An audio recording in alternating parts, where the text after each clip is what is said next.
So as we start to think through where the opportunity is, the point we wanted to make today was that there is an equilibrium framework, a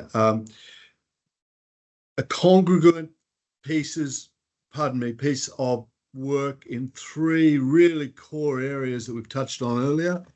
Certainly in that whole space of compliance, reward mechanisms, standards, measurements, and consistently maximizing service and sales.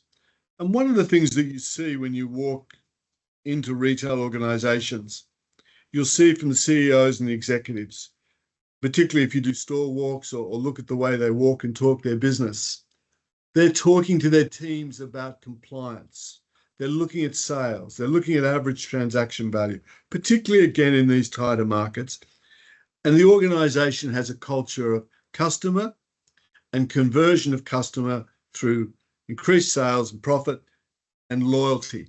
So it becomes the language of the business. Simultaneously, they're over-investing in retail training and upskilling. Now, of course, what we've heard over the years, because retail has a staff turnover of about 35%, is, well, if I train them, they leave. Well, that's still a much worse position than not training at all. And so retail upskilling, relevant reward and measurement programs, track and train, all at the grassroots, and working with induction, recruitment through what we call the effective people frame, so that we've got the best people, most motivated, and sharing too around team building, growth, all understanding what North Star for the business looks like. And all that predicated as an overlay to a strong customer value proposition. And there is a tension between these variables.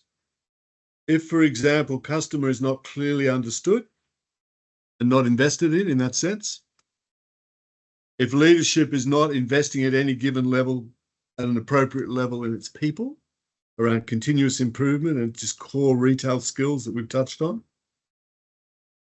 then we have a fallout or a gap in that equilibrium framework or that imbalance. So that's the equilibrium framework. And the question is, in this playbook, where to from here? So Anastasia, would you like to take us through this?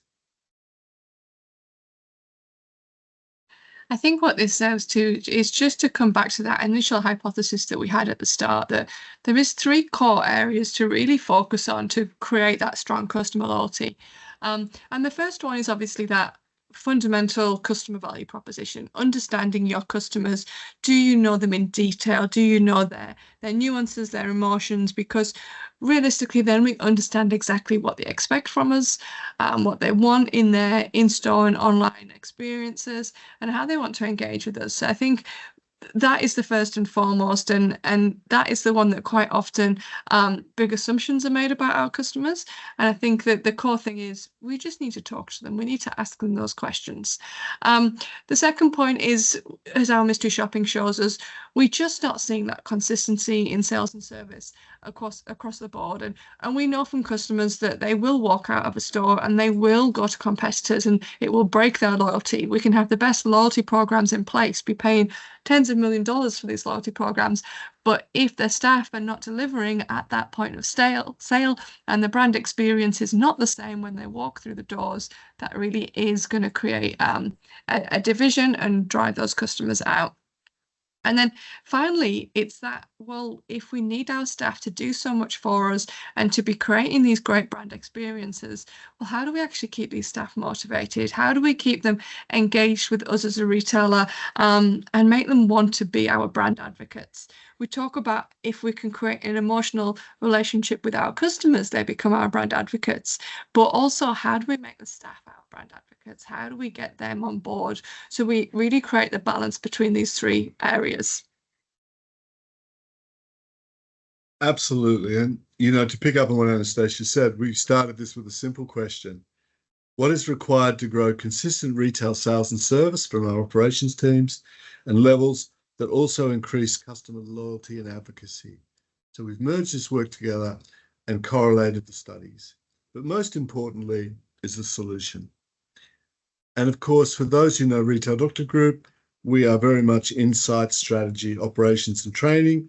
And already we see great opportunity to further drill into customer, further drill into differentiation strategy, and then maximize those investments with a consistent upskilling and reskilling.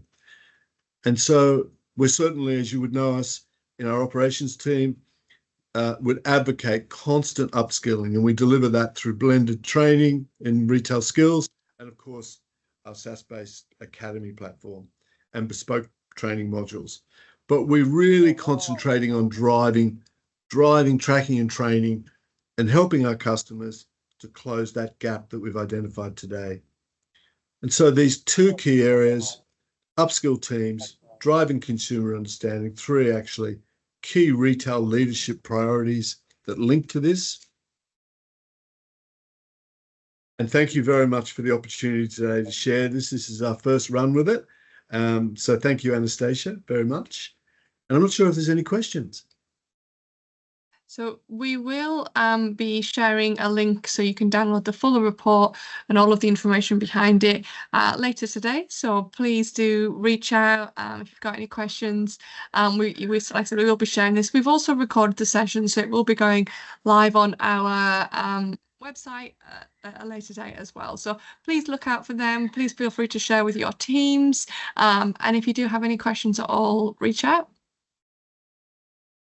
Thanks very much, Anastasia, and to the teams at Retail Doctor Group who consistently bring this great work to the surface. Much appreciated. Thank you very much for joining us today, ladies and gentlemen.